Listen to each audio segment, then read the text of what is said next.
I want to start by introducing the person who will be moderating this panel, Asha Jadeja Motwani, a name very well known as a person who invests not just in businesses, but in people and in communities, and somebody who invests a lot personally in art, has a massive collection, but also invests time in knowing about the business of art and how that functions and all the latest new trends. Asha has brought together an incredible group of people who are going to take us into this world of visual art with people from the Met and from Christie and places that hold the most incredible knowledge about this subject. Thank you, Asha, for being the instigator of this conversation. And I'm handing it over to you because that's what people want to listen to. Thank you so much, Vanita. This is such an exciting initiative that you've created at TiE in Silicon Valley. What is really most promising here is that, on one hand, you have an incredibly powerful group of Indian diaspora in the Silicon Valley world of technology, and very proudly we've all been recognizing and celebrating the CEOs that are running Google and Microsoft and 25 other companies of Indian origin, from born and brought up in India. We've also been celebrating the incredible sort of the rise of visibility of Indian art in the Western world, and how it has impacted its market, its valuations, and its visibility. It's the excitement it creates in the circles of art and entrepreneurship in India. So these are all incredibly important steps, incredible vectors that are rising in various pockets of the world. I think this is an effort today, and what Artrepreneurship is doing, Benita, because of this panel that you created. I think what's really promising is that we are trying to create this kind of a conversation now between a very, very tech-driven but very high net worth set of people that are there in the valley, in the tech world, and those that are in the art world, and especially entrepreneurs in the art world, who are looking at at enabling and accelerating a whole new generation of artists that are not just going to be doing the usual in terms of visual and even digital arts, but those who are going to be at the frontiers of art as it moves from from the brick and mortar to Web 2.0 to even now to Web 3.0, which includes blockchains and cryptocurrencies and NFTs.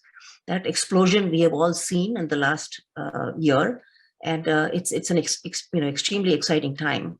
So what I'm going to do is, instead of introducing my my panel by reading out their bios or something, I'm going to ask each of them to give us about 30-second intro on yourself.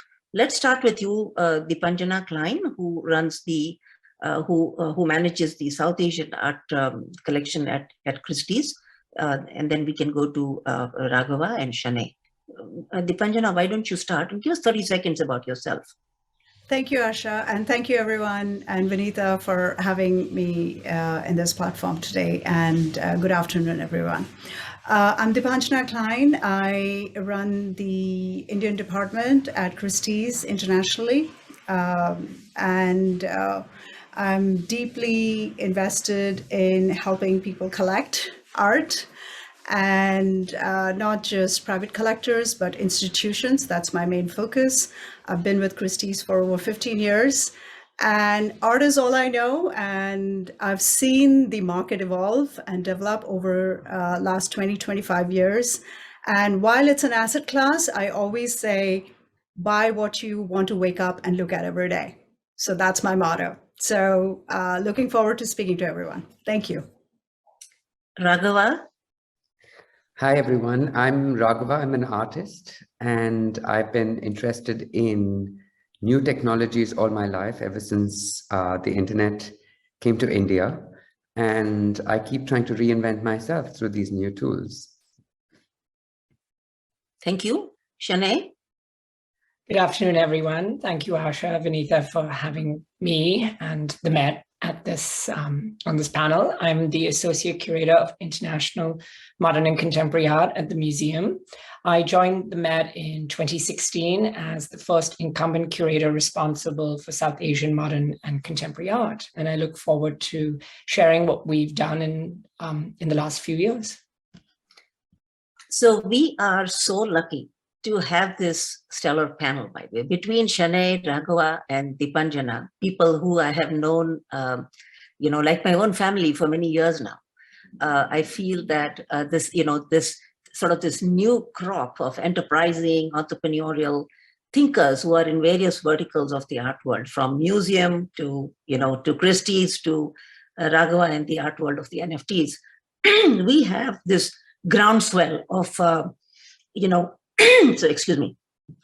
groundswell of Indian and sort of South Asian in general, art kind of activity that is going to change the way we think of art, the way we consume and distribute and collaborate with art and artists, and the way we have art engage with our day-to-day lives, so that it informs not just our own personal lives, but also the way we see these digital frontiers moving.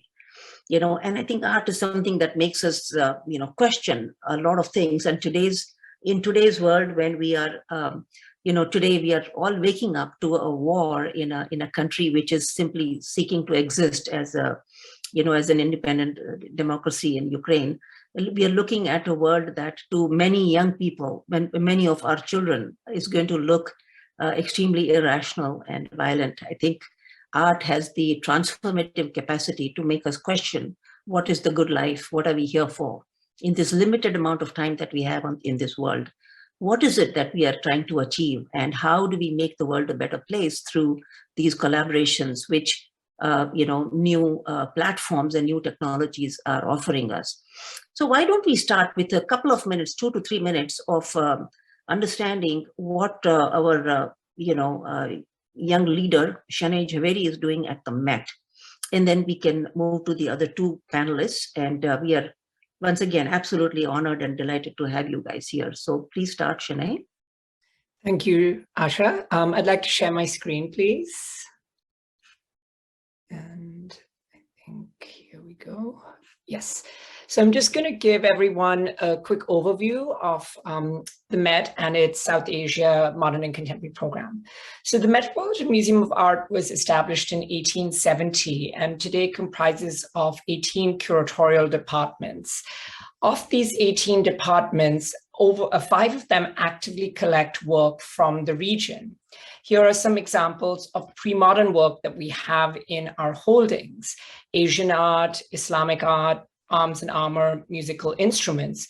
But the modern and contemporary department was not engaged with the region till my arrival, really, in 2016, when my position was newly created by the current chairperson, Sheena Wagstaff.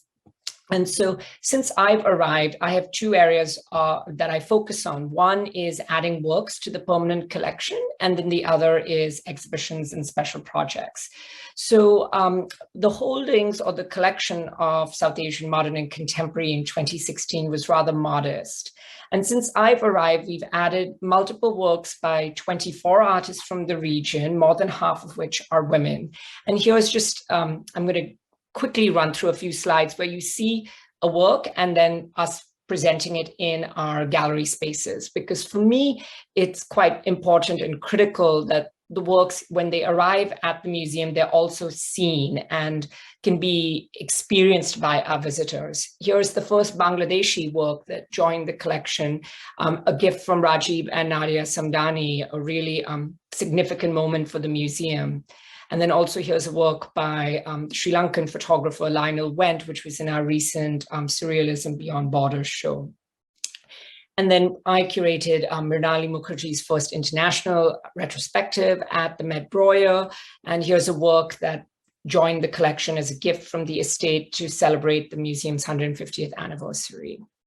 Here we have another work by her, which we acquired, which was shown alongside El Anatsui's work. And so, as I mentioned, I think it's very crucial and important for us to see the works, but also see them in a broader context alongside peers and makers from outside of South Asia as well. So now that was just a very quick précis of what we've been doing on the collection side. And now going on to the exhibition side.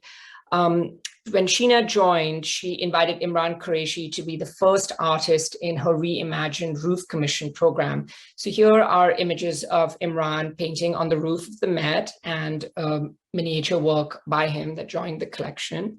When we took over the Breuer building, which was a satellite that we had for about 4 years, we opened that program with a retrospective of Nasreen Mohammadi, which was a huge moment in kind of or a demonstration really of the Met's commitment to the region. And so here are just some installation views and also images of Nasreen's work. We've been very fortunate to add 2 of Nasreen's works to our collection. One was actually a gift from Zarina Hashmi to celebrate and honor their friendship.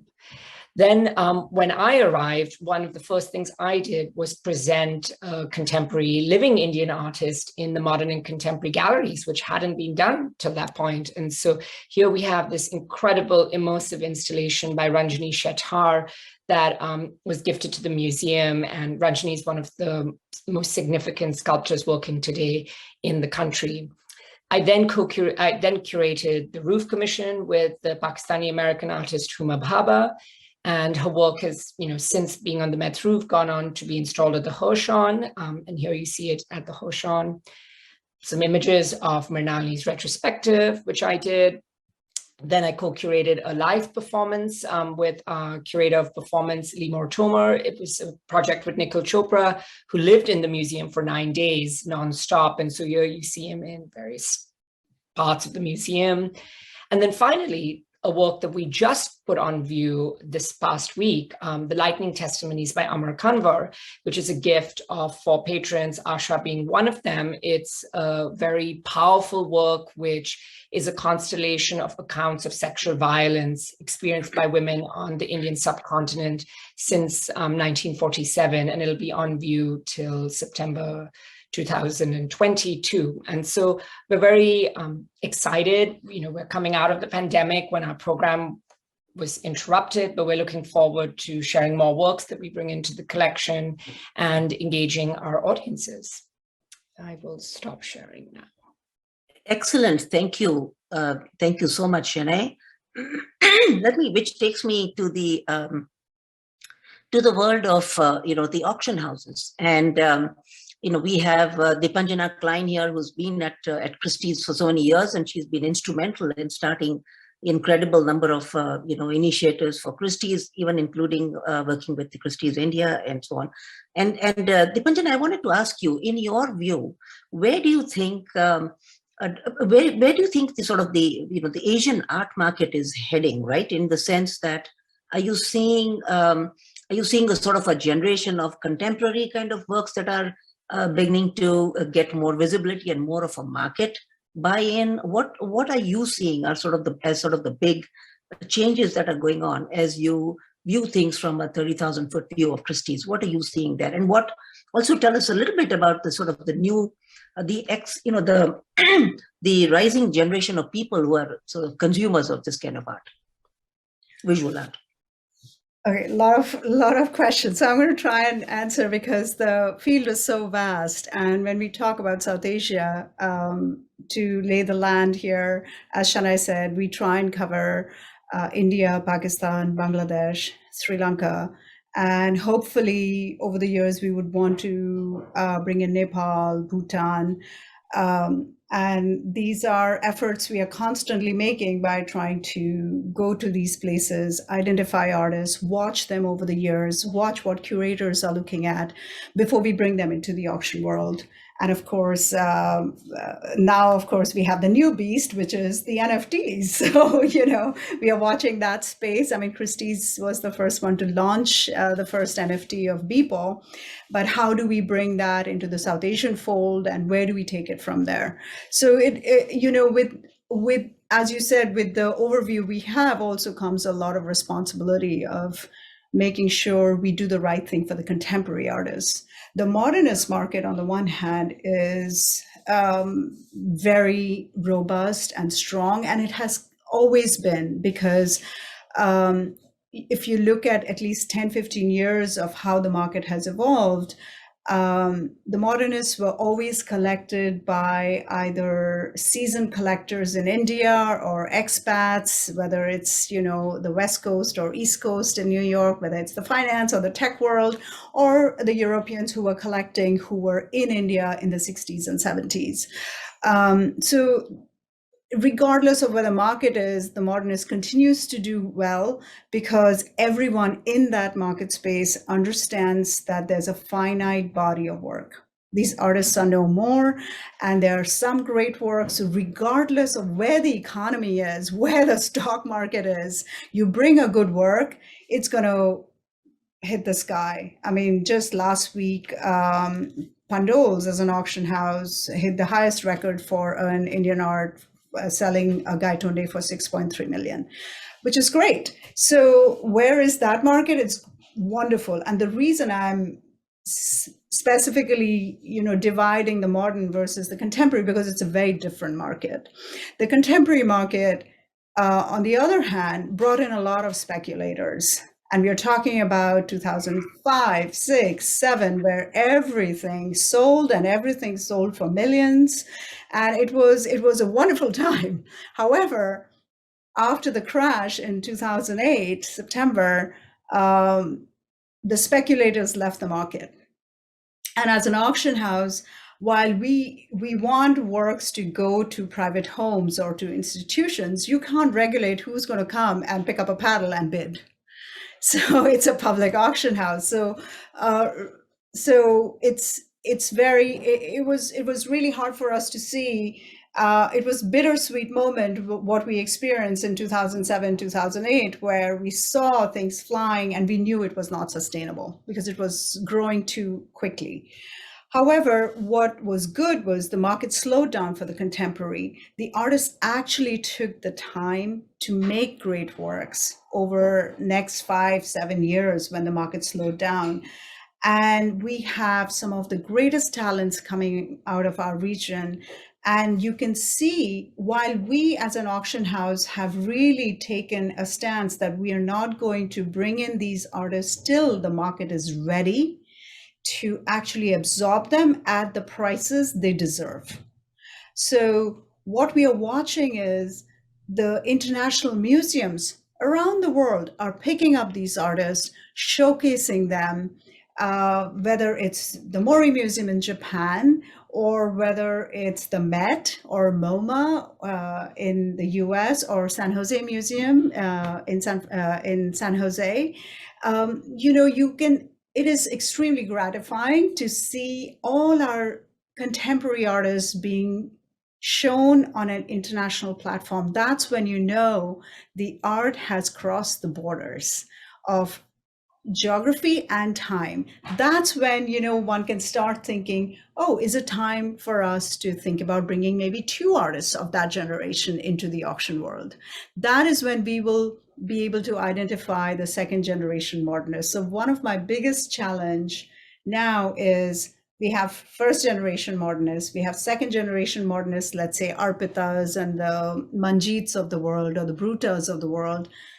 But who are the third generation modernists, from the Subodhs to the Bhartis to the Jitishas or the Sudarshans, that generation and onwards. So part of my job is to continuously watch that space and do homework and stick very close to people like Shanai and all the other curators and watch what they are looking at and bring it into the market at the right time. So I think that, and what a synergy, Dipanjana, what a synergy. Of course, it's good that, and all of us are watching Shanai, by the way, just so I think it's really a sort of I think it's really a heartwarming moment when you begin to see, artists from our part of the world being showcased at the Met, and, young people in the, there's such footfall at the Met, to be able to see, so much interest from viewers at at the Met. I think it's actually an excellent segue into my favorite artist, Raghava, who has not only been a friend, but also somebody who has been, one of those unusual, restless, curious souls who has not just produced, excellent artwork, but also is somebody who I have seen getting extremely interested in breakthrough technologies. And I've seen Raghava evolve from, from a 15-year-old to what he is today, a father of 4 kids, and sort of a mentor to many startups. So where I'm seeing Raghava evolving is, just moving, getting excited about technologies which are going to inform both the market and the direction in which some of this art world is heading. But Raghava, I wanted to find out from you, now that you've taken a plunge into this whole NFT world, into the digital world, into this whole new world of blockchain and crypto, how do you see the traditional visual art world? How do you see that evolving into and blending into this new kind of wave of what's happening in NFTs on blockchain? And how do you see artists from our part of the world becoming part of that flow, so that they're globalizing automatically? They're globalizing as this whole decentralized web takes off, Raghava. So tell us a little bit more about what your experience has been in creating India's first NFT. We are very proud of you for having done that. So please start. Thank you so much, Asha. I want to make 2 comments. One is, you talked about the war, right? And you talk about conflict, and you talked about trying to bring 2 worlds that are disparate in its values together. And what is beautiful about Eastern traditions is the West taught us how to break apart the whole and study its elements. You take the duck, you break its beak, its feet, you study the tail. But the Eastern philosophies have come up with multiple attitudes to bringing back the whole, right? And that's when the 2 can dance. And it's not either or, and it's not to be framed as a conflict, but more as an exciting opportunity for me. So I've been practicing for 25 years as an artist, and I didn't jump on the NFT bandwagon. I've been part of its dreaming for the last 14 years. For 7 years, been visioning what can this digital encounter be, and how can India and Asia participate meaningfully in this digital space. So I want to show you a sneak peek of 2 things very quickly, if you don't mind. The first is, you talked about my auction at Sotheby's. So what I did was I took something that's very personal, an orgasm, and I decided to digitize it, because since everything is now digitizable, should everything also be a commodity, and is everything for sale? So for 5 years, I taught this device and algorithms how to understand my brain waves. We plotted it, and this is the brain before orgasm, and that's the brain during orgasm. And what we did is, through a process of training robots and building new digital encounters, we were able to paint with robots to create something that neither man nor machine can create. And why this is important from an Indian or an Asian point of view is, we don't see man and machine as in conflict. I see art as a tool of transcendence, as a tool that allows us to go beyond ourselves.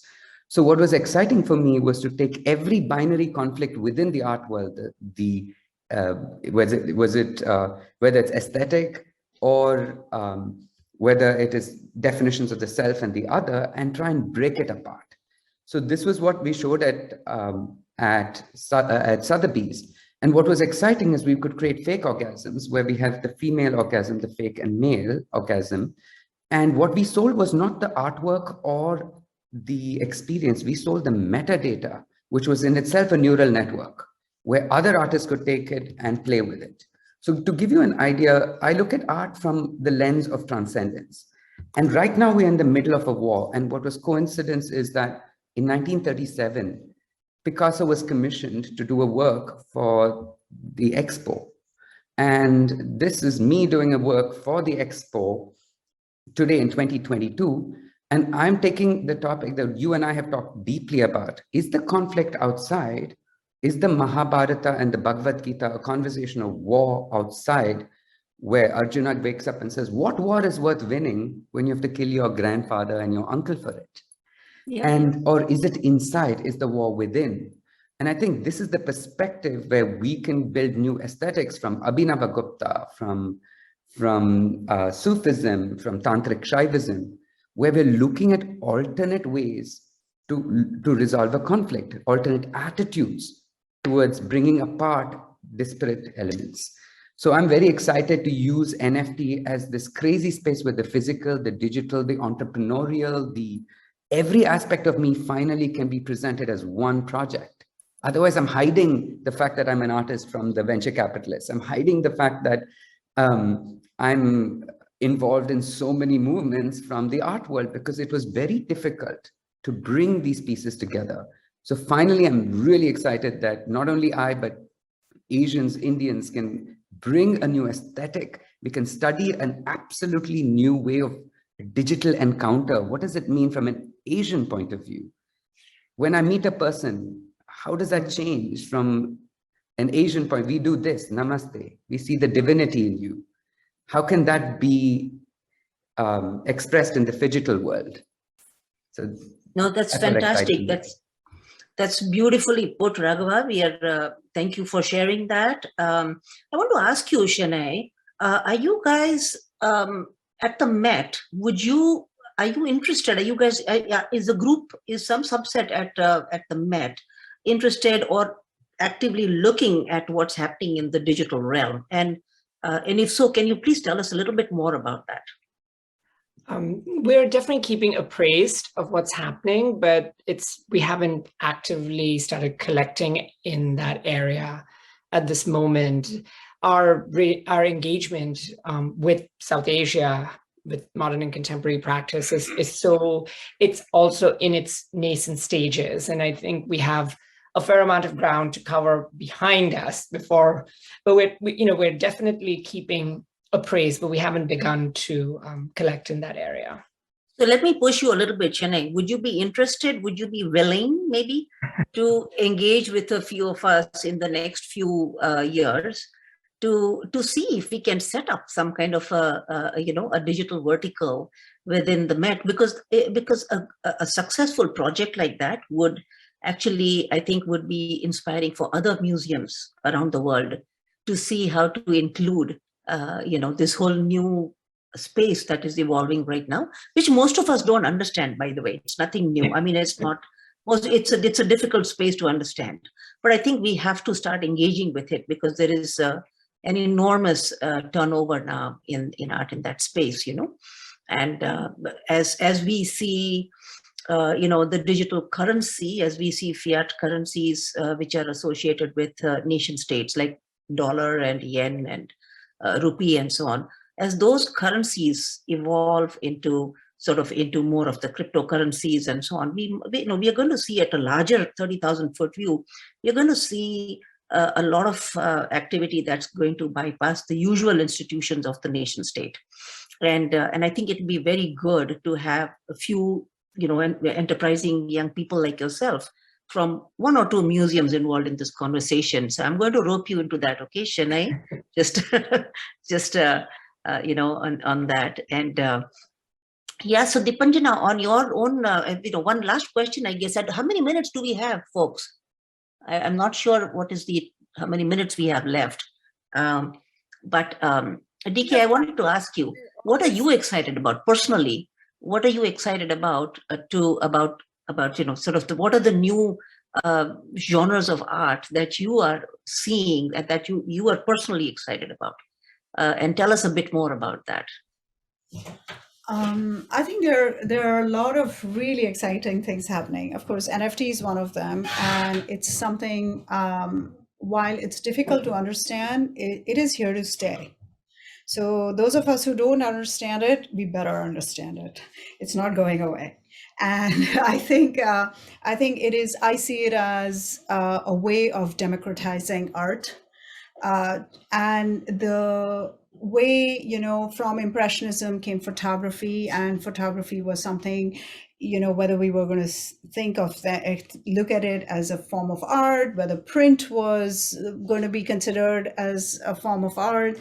So I think it is very much NFT is very much an extension of that. And just the way photography democratized it, and today it's a medium that is very well recognized and collected, I see, with my little understanding of NFT, I see it as something that is going to be as significant as any of these that, 100 years earlier, people were grappling with. So that's one space I'm very excited about, because it also has brought in collectors that did not necessarily come into the mainstream of collecting art. Because I think the art world is, and with no offense, is a bit elitist, and it can be intimidating. And there were a lot of young collectors, or wanting to collect, or young people of means from the tech world, who very easily can come into the NFT space because they understand it. And it's not intimidating, and they buy something, it sits in their digital wallet, they can talk about it, and they're talking about it with people who also understand it. So I think it's brought in a whole group of people we would have otherwise not seen in the art world. So I really am appreciative of that, because art shouldn't be elitist. Art is, an artist creates something to communicate, and it's an outreach. It should be accessible to everybody. So that's one of the things I'm really excited about. The other thing that I'm also seeing is the outsider art. And while it's still gaining momentum with the Western outsider art, what I'm excited about, and I would like to work more on, are the outsider art in South Asia. We have immense talent and such great works. And Shana, you should speak a little about it, because there's such great outsider art that are not in our mainstream, and we should start seeing them more. And can you tell us a little bit, Deepanjana? I'm actually, to be honest, I'm hearing the word outsider art for the first time.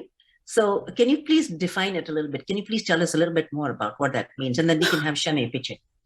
Sure. So I'll give a very lay person's perspective of outsider art. So anything that was not in mainstream. So let's say there's a whole tradition of oil painting in the Western world. There's a whole tradition of a studio art, what you do from easel to a studio to a gallery, and it has a process, it has a system in place.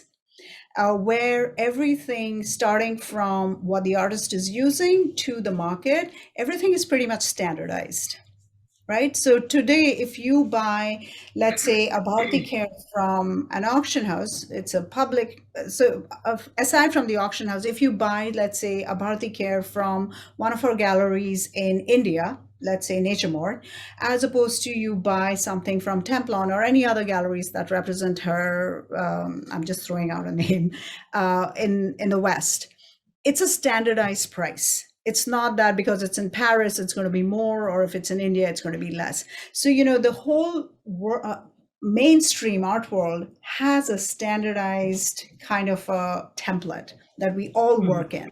Whether it's a curator, whether it's someone like me from the market space, or Raghav, who's the artist who's creating all of this, right?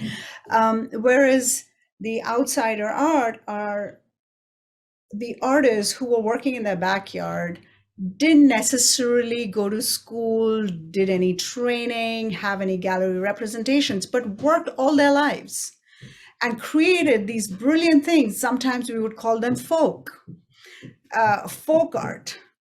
Mm-hmm. And the level of creativity you see is immense. And one of the, I think, best examples for South Asia is Jangar, right? Jangar and Gaurigil, Shanai, isn't it their combination? So I'll hand this over to Shanai to talk about what we are seeing, at least in South Asia, in our category, how it's unfolding. And it is only time where this is going to become mainstream. And I'm really excited about that space. I think that's wonderful, actually. I think because that speaks to the whole question of democratizing art, right? So that it's you have artists who have been working in their backyard for all their lives, who have not been part of the marketing machinery. and they're still producing incredible art. So Shani, tell us a little bit about these few categories that Deepanjana just spoke about. So so as Deepanjana said, the term outsider, it broadly speaks to artists who have not been trained in the conventional academy or schools, and they are self-taught, or their trajectories have been different than what has been, as Deepanjana said, the space in the mainstream art world. Another term that's used to describe this, because as terminology it's quite new, is outlier. So who is an outlier, instead of outsider? And I think, we have a tradition in India, particularly, of artists coming out of folk and, folk practice and adapting and evolving that idiom. And because it didn't meet the aesthetic criteria that, have been established, they've been overlooked. So as Deepanjana said, Jangar Singh Sham is one of those leading examples. But then another artist Deepanjana mentioned is Gauri Gill, who's recently collaborated with Rajesh Vangad on a series called Fields of Sight.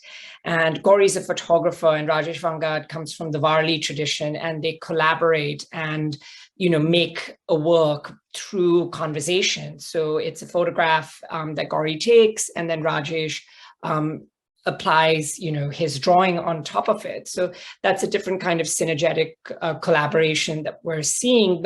And I think even within, scholarly and academic practice, there's a lot of discussion around the marginalization of outlier or outsider practice, and rethinking what are some of these received categories. And I think institutions are also looking at collecting in these areas. Some institutions have already begun to do so. Others have already received bequests of these works and are in their collections. And so I think it is something that is becoming more and more, people are engaging more and more, collectors, but also institutions. Are we going to see some of this at the India Art Fair, you think, guys? What do you think? DK? I think some of it we can see, the Gauri Gill collaboration we can see even in museums today. I think the institutions are collecting. India Art Fair, it would be interesting if galleries are able to bring these works, but definitely we have amazing gallerists in India, and they are also looking. So this is a space to definitely look at, because it's absolutely brilliant, untapped, and there is great interest, and for the right reason. And just you to have say, to send me Asha, to send me more information about that, okay, Deepanjana. Sure. And do we have some time, guys, for a few more questions? I want to jump in before we change the topic, because yes, exactly. No, in fact, I consider myself an outsider, outlier, whatever the words or tags have been given. But I want to say something really interesting, that the art world has always looked to disrupt itself. And there are these key people, it can disrupt from within or outside. And let me be very clear, when I say the art world, I mean the Western art world.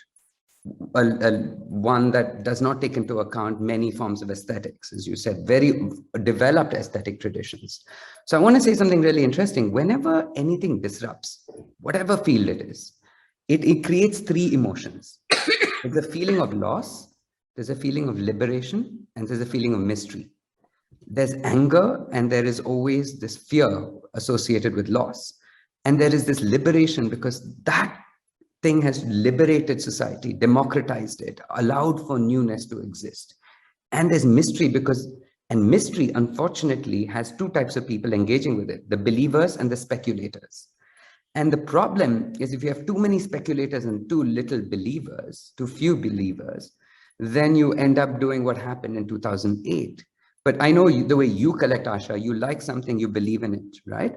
So I would like to hear from you, what has it taken for you to see an artist from nothing to evolve and be something? And And what's really exciting is this whole definition of art is coming from a Western idea. In fact, Christie's and Sotheby's and all the institutions that have held a hegemonic idea of art are now being disrupted by NFTs.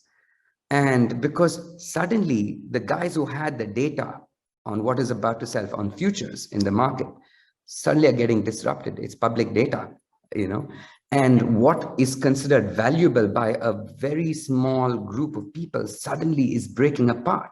Cuteness, sexiness has no value in the transcendent idea of post-war art in the Western world.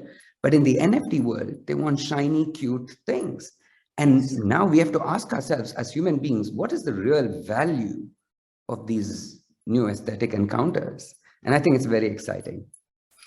I think, Raga, you've raised an important question here, which is that has the conversation of what is art and what is good art and what is, highly valued art and so on has been largely been coming from the West all these years. And I think slowly there is much more of output from Asia and from South Asia and so on. And I think that for me personally, that is the most exciting sort of my own plunge into non-tech and into the art world. The most promising, venue of interest for me is in this conversation about what can Asia and South Asia also be part of the conversation? That not just be part, Asha. We need to counter it with alternate aesthetics. We need to meet in Egypt. We need to be meeting in South Africa. We need to be meeting in Japan. We need to go to all parts of the world, not just Paris, London, New York. We need to be in Latin America. Now, Latin America is sexy. But these are alternate aesthetics. We cannot take a Raza and put him in color field theory and say, how interesting, Indians also thought of it. We need to look at it for its own value of transcendence and understand the aesthetic qualities that it can offer the Western traditions. We need to give the world global alternatives. No, you are absolutely right. You are absolutely right about that, Raga. In fact, I think I'm so glad that, Shanay, Apurva and DK and all are here on this panel. I actually think that you guys will have to be playing an activist role as this conversation deepens and as more of the people that, Raga was just suggesting come into this whole fold. And the way we look at art right now is it has to be radically redefined. There is an exponential change, which is good. Things are happening, but it's not just through NFTs, Raghav. I think NFTs, of course, will enable this. It will actually accelerate the whole process. But I also think that even in general, I think, if we want to bring in narratives from our part of the world into defining and to, on our terms, I think you're right that we do need to meet in other places. In our country, it's very important with our institutions, talking to Sotheby's and Christie's and saying, let's talk, let's dance. Let's not say you and us, insider, outsider. Let's throw these narratives apart. Let us bring alternate aesthetics. Where has an Indian created an alternate aesthetic? We have Abhinavagupta. We have so much to give the world. And even contemporary, do you know that the first AI show globally was hosted in India? An aesthetic was developed by Nature Mort, a commission by Nature Mort in India. Now, nobody knows that globally. We launched 7 pioneers of AI art globally. But that is what we need to see more of too. No, so this is about storytelling though also, right? It's not just, it's not just the action, but I think it's also about the fact that we need to not only create and celebrate these stories, but also, make them more widespread and more widely available. We need to learn from the West how to talk about and value that which is not tangible. But tell me something though, that brings me to the question of biennales, right? How is it that in a nation of 1.4 billion people, massive a country like India, how come we just have this one biennale, Kochi Biennale? Any idea as to? Asha, there are many biennales. There are now? There are? But not all of them are mimicking the Venice Biennale as a model. The question really is, if you want to take art outside the gallery, how would an Indian do it? And that is really not taking situational art, context art, this art, performance art, all these categories that don't belong to our tradition of vocabulary, really forming new traditions for the Western guys to copy. So we create prompts from India and we invite Western artists to respond to them. And that is when it starts. So there's a startup idea right there, Raghav. It has to happen, Asha. Otherwise, we're going to always be celebrating being at Christie's and Sotheby's. We need Christie's and Sotheby's to come and say, hey, there's an interesting aesthetic developing there. Can we get, that's what we're doing with William Kentridge, with Tushar is talking to these international guys and saying, do you want to respond? This is a radically different approach to the encounter. I have a few questions here, okay, from the audience. We have about 15 minutes. So I'm going to, I think here is a question from Vinita to everyone. She's saying, I would like to know more about Raghuva's personal journey as an artist and the choices he made to get to where he is.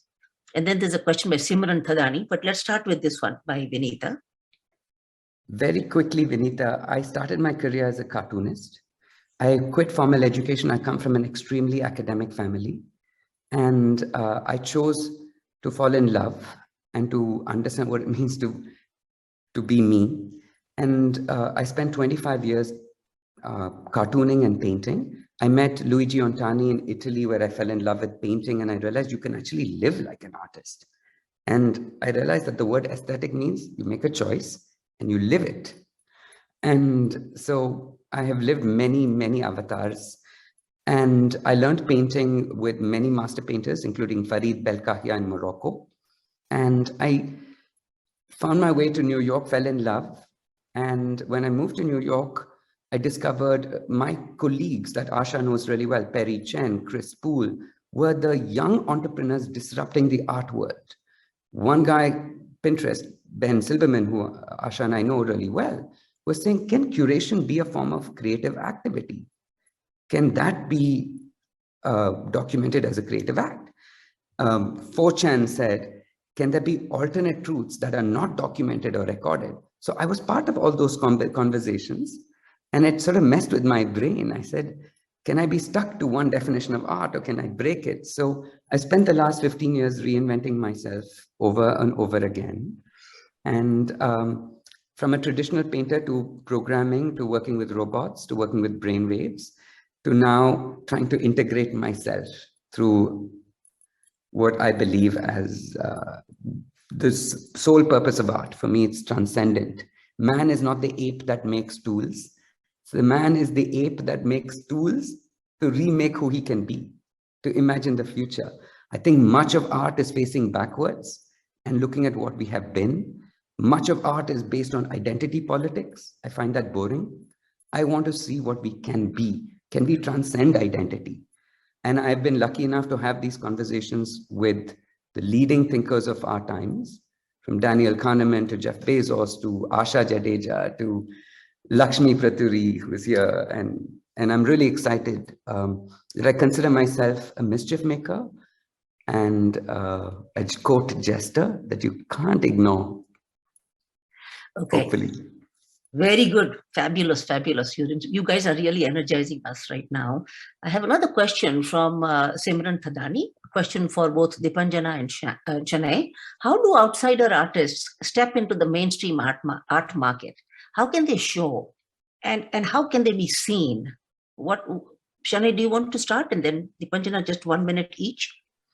I think DK would be in a better place to speak about the market, but just from a curatorial perspective, for example, Jangar Singh Sham's work was recently on view at KNMA, and it was a collaboration with MAP, which is about to open its space. And so I do think that artists who are considered or are categorized as outsider are starting to see visibility in larger institutions, and they're becoming better known in that way. So,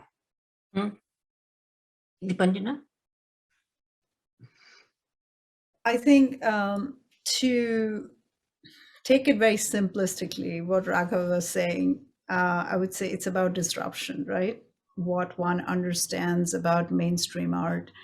And breaking those boundaries. How do these artists come into the foray? As much as I don't want to admit it, a lot of it is chance. because regardless of whether we want this space to be not elitist, not intellectually overbearing for everybody or not, the fact remains that the majority is still holding this space very tightly.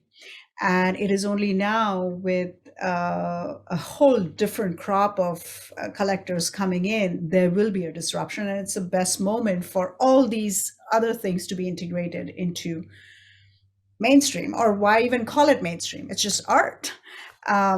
So I see this, I feel we are at that cusp where, you know, institutions like Met and MoMA and Tate are already looking. These are the three major institutions in the world, and they are already looking at, let's say, Junker's work or Gauri Gill's collaboration with Rajesh. And these are just baby steps. And, you know, an institution is made of curators and the audience and the patrons. And I think each of us are responsible and accountable to make those changes. So how do we see more of it? You as a patron, ask and demand that these are shown more. Me as a market space, I actively bring these into the market space, put a price tag on it. I am in a position to put a price tag and convince people that this is what it's worth. Why should a Jamini Roy be worth 30,000 and something else be worth $300? I mean, when you see some of Meera Mukherjee's work, who was so influenced by Dokra artists, why are we selling Meera Mukherjee's? And she's someone I hugely admire and went into the art world because of her. So with all my due respect, I can sell a Meera Mukherjee for $500,000. Whereas one of the most beautiful Dokras, I can still buy on the streets in somewhere in central India or in one of the emporiums for 300 rupees. Yeah. So, you know, while of course it's mass manufactured and all of that, so there are many differences, but at the same time, the level of creativity, the level of brilliance, the level of workmanship and all of that cannot be denied. And if those artists were given that kind of space, training, and awareness, I think it is only time. So I think all of us have to take responsibility to at least look at the space and be open-minded and get into it and embrace some of this and bring it into. No, that's fantastic. You know what? I think what this fabulous, this session has done, I think it has awakened in us a monster, Dipanjana. I actually think that those of us, just 5 or 6 of us, if we put our heads together, I think we might be able to pull off a lot of things. I would love to see some of this outsider art at the Met, Shanae, and we should talk about it, you know. But I think this has unleashed some very interesting creative energies in all of us. Let's put our heads together as we go forward and really get some action going there. But thank you so much, Shanae Javeri, Dipanjana Klein, and Raghava Keki for joining this enormously important panel as art meets technology. And Vinita and Apurva, thank you for this incredible opportunity to get to interact with TiE. Thank you so much for this.